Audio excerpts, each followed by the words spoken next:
This is Democracy Now!, democracynow.org, The War and Peace Report. I'm Amy Goodman. As we return to my public conversation with Noam Chomsky, the acclaimed linguist and dissident, professor emeritus at the Massachusetts Institute of Technology, we recorded this in April at the First Parish Church in Cambridge, Massachusetts. Hundreds of people packed into the church. I last interviewed you on April 4th. Just a few weeks ago on Democracy Now! It was the 50th anniversary of Dr. King giving his Beyond Vietnam speech, why he opposed the war in Vietnam, where he called the U.S. the greatest purveyor of violence in the world. And I wanted to turn from North Korea and Iran to Syria. It was the day of the gas attack in Syria, so we didn't get to talk about it very much. And I'm wondering your thoughts on what you think happened and then the ensuing U.S. bombing that President Trump would later talk about, saying he was having chocolate cake with the Chinese president, very, very good chocolate cake, when they launched the Tomahawk missiles into Iraq, he said, and he was corrected by the interviewer, right, who said it was actually Syria. Bunch of ragheads, it's all about the same. But, well, there are some things we know for sure. There was a serious chemical weapons attack. Nobody doubts that. It's plausible that it was the Syrian government, which does raise some questions. It's not so obvious why the Assad regime would have carried out a chemical warfare attack at a moment when it's pretty much winning the war. And the worst danger it faces is that a counter force will enter to undermine its progress. So it does raise some questions. It also even though maybe you can think up some reason why the Assad regime, which is a murderous, brutal regime, might have done it, there's even another question as to why the Russians would have allowed it.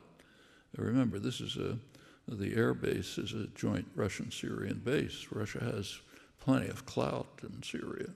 And for them, it's a total disaster. Now, they have global concerns, not just local concerns in Syria. So there are some concerns, and there are further concerns. There has been, the White House did put out a careful analysis, a justification, an intelligence report to explain and account for showing why they had absolute confidence that it was a Syrian government attack.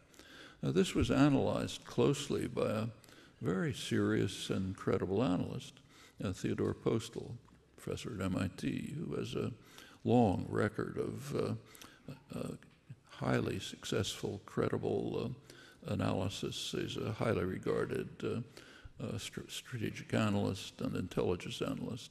And he gave a pretty devastating critique of the White House report. You can pick it up online and take a look at it. So there certainly are some questions. That Syria is capable of a monstrous act like that, the Syrian government, that much is not in doubt. But one question that arises is, before doing something, could you find out what happened? Okay? I mean, let's have an inquiry, take a look and see what in fact actually happened. There are plenty of cases where it looked as though things happened, but they didn't. And remember that reporting from Syria is extremely difficult. If reporters go into the rebel-held areas and don't do what they're told, get your head cut off. Patrick Coburn and others have written about this. You just can't seriously report from those areas. There are obvious questions when you're reporting from the government side. So the reporters there are very good reporters doing a serious, courageous job, but there's not much you can do. So we just don't know a lot. Well, those are the circumstances in which the 59 Tomahawk missiles were launched. That's pretty easy. It's easy to sit in Washington and push a button and say, go kill somebody. That's considered courage, man, it's macho, we're showing how strong we are. What did they actually do? Well, apparently the Tomahawk missiles were targeting a part of the airfield that doesn't seem to be used. And in fact, the next day, planes were taking off.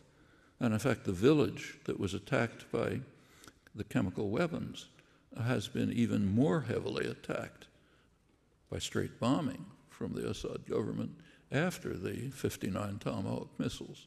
So whatever they were intended to do doesn't seem to have anything to do with Syria. I suspect that what they were intended to do was pretty much what you described, to shore up Trump's image, as I think it was Nikki Haley at the UN said, there's a new sheriff in town. So now we've got Wyatt Earp, pulling out his gun and getting rid of the bad guys, no more of this soft stuff. So it was probably an attempt to shore up that image, pretty much like the bomb in Afghanistan. Nobody knows what it was for, what it had to do with. Probably destroyed a large part of Afghanistan. Shortly after that, there was an incredibly brutal and successful Taliban attack, which killed a couple hundred recruits, most of them unarmed, young draftees, didn't know what they were doing. It was so bad that the defense minister resigned. Doesn't seem to have any effect on. It was supposedly aimed at ISIS. Maybe it was, maybe it wasn't. They don't seem to be affected by it. So these look like there doesn't seem to be any strategic analysis behind any of these actions, as far as anyone can tell. They seem like kind of about at the level of the Twitters that keep coming out. Something that kind of occurs to me, so why not do it? It's cheap. It may kill a lot of people, makes me look good, makes it seem as if I'm defending the country, and so on. It's hard to see it as anything but that. That these things help the people of Syria and Iraq is very hard to imagine. What do you think has to be done to solve the crisis, the humanitarian catastrophe in Syria? It's a terrible catastrophe. And, unfortunately, there isn't a lot that can be done about it. There are some things that can be done. I mean, the idea that you can send in the Marines and bomb and so on, that has a small problem. If you do, you probably set off a nuclear war. And not only is Syria destroyed, the rest of Syria, but the rest of the world too. So there's a little difficulty in that scenario, whatever one thinks about the justification for it. So what can be done? Well, one thing that can be done, which is really easy, very easy, is to take care of the people fleeing from this disaster. I mean, there are huge numbers of people fleeing from the disaster. What do we do about them? Make sure they don't come here, kind of like people fleeing from, my relatives, in fact, trying to flee from Eastern Europe and under the Nazis, when the Nazis were coming along. We don't want them, not here, So the Syrians don't come, maybe a tiny trickle, but very few come here. Europe's not that much better, in fact, pretty horrible too. So one thing you could do is just take care of the people who are fleeing the disaster. Another thing you can do is provide humanitarian aid for those in the region. There are countries who are absorbing refugees, remember. Like take Lebanon. It's not a rich country like us, poor country. About 40% of the population are refugees, many of them fleeing from the Israeli wars as far back as 48. A huge number of Syrians. Jordan, another poor country, has absorbed a huge number of refugees. Turkey has a couple of million. Iran has accepted refugees. So there are poor countries that are accommodating refugees, but not the rich countries.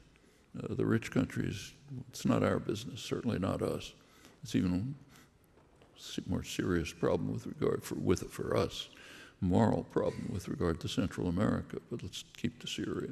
So another thing you do is provide badly needed aid and assistance for those who have succeeded in fleeing the disaster or who remain in parts of Syria where survival is possible, but are living under horrible conditions.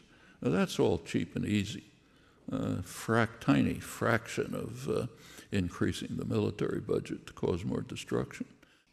Noam, I wanted to, before we get to your book, your latest book, ask you about this latest development in the United States. The director of the Central Intelligence Agency gave his first major address, and he focused on WikiLeaks.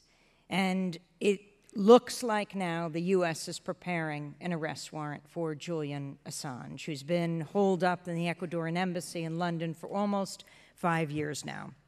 Pompeo calling WikiLeaks a hostile non-state intelligence service, calling Julian Assange himself a demon, and said he's not protected by the First Amendment. Your thoughts? Well, I think it speaks for itself. WikiLeaks has released lots of information that governments don't like. It's overwhelmingly information that citizens should have. It's information about what their governments are doing. And perfectly natural that systems of power don't want to be exposed. So they'll do what they can to prevent exposure. I think it's a disgraceful act. In fact, I think it's disgraceful even to keep Julian Assange holed up in the Ecuadorian embassy. I did visit him there once, but you can guess yourself. It's in many ways worse than imprisonment. At least if you're in prison, you can see other prisoners, and you can get out and look at the sunshine now and then. He's in a small apartment where you can't go out. You know, you can go to the balcony, but that's about it. A small basically a couple of rooms inside a small apartment. It's not a big embassy. The embassy is like a kind of an apartment in London, surrounded by police and so on. There's been no credible basis for any of this, and to go on to try to raise it to the level of criminal prosecutions, I think is, again, one of these efforts to look tough at home. And the kind of effort that a government would carry out that is dedicated to trying to protect itself from exposure of facts that citizens should have, but systems of power don't want them to have. I think that's the crucial issue. The suggestions are it has to do with his aiding and abetting perhaps Chelsea Manning and also Edward Snowden.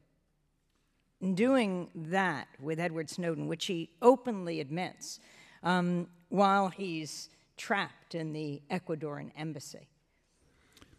If the charge is true, he should be honored for it. Chelsea Manning and Edward Snowden are carried out heroic, courageous acts. They fulfilled the responsibility of somebody who takes citizenship seriously. That is, who believes that the people of a country ought to know something about what their government's up to. Okay? Like if their government is carrying out murderous, brutal attacks in Iraq, people should know about it. Takes us back to Martin Luther King's talk in 1967.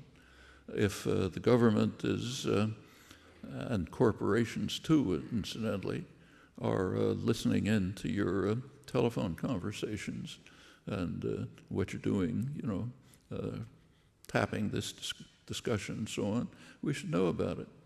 Governments have no right to do things like that. And people should know about it. And if they think it's okay, fine, let them decide, not do it in secret.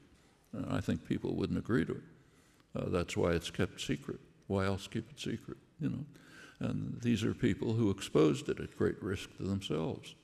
So those are heroic, courageous acts. If WikiLeaks was abetting them, more power to them. That's what they should be doing. I mean, President Trump endorsed WikiLeaks, right? He said, "I love WikiLeaks" during the campaign. When it was releasing things that he liked. You know, any system of power will do that.